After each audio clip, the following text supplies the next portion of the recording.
की देवा मला आता या गर्भावस्थेचं जे सुख आहे, हे दुःख जे आहे गर्भावस्थेचं, ते अतिशय खराब आहे.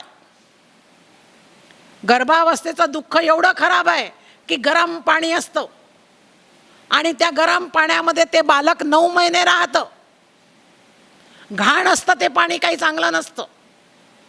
ते बालकाच्या नाकातोंडात जातं.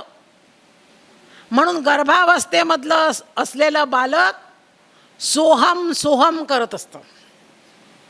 का म्हणतं ते असं? तर देवा मला या गर्भावस्थेचं दुःख परत देऊ नको, मला परत हे दुःख नको आहे, अशी प्रार्थना प्रत्येक जीव मातेच्या गर्भामध्ये करतो. पण जेव्हा बालक जन्माला येतं, कसं बालक जन्माला येतं? खाली डोकं वर पाय. प्रत्येक जीवाचा जन्म कसा आहे?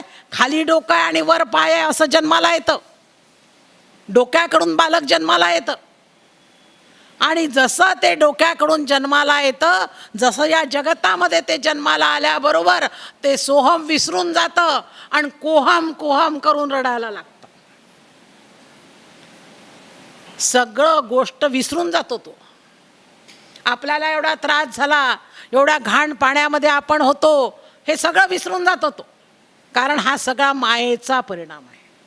जीव जन्माला आल्याबरोबर त्याच्याबरोबर माया आहे आणि त्या मायेमध्ये जीव गुंततो आणि शेवटी जन्म मरणाच्या चक्रातून माणसाची सुटका कधीच होत नाही. म्हणून शुकाचार्य शंकरांना म्हणतात की मी जन्माला येईल, पण मी जेव्हा जन्माला येईल तेव्हा या वैष्णवी मायेचा परिणाम माझ्यावर होईल. मी विसरून जाईल देवाला.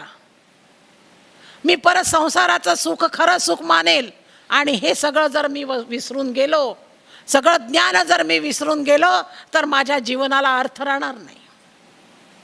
म्हणून मला असं वाटतं की जन्माला येऊच नाही.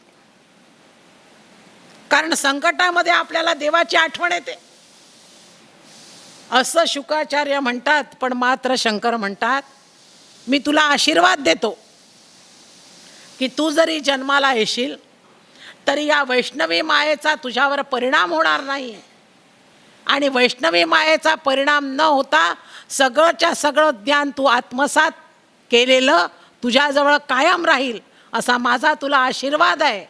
आता तरी बाळ तू जन्माला ये.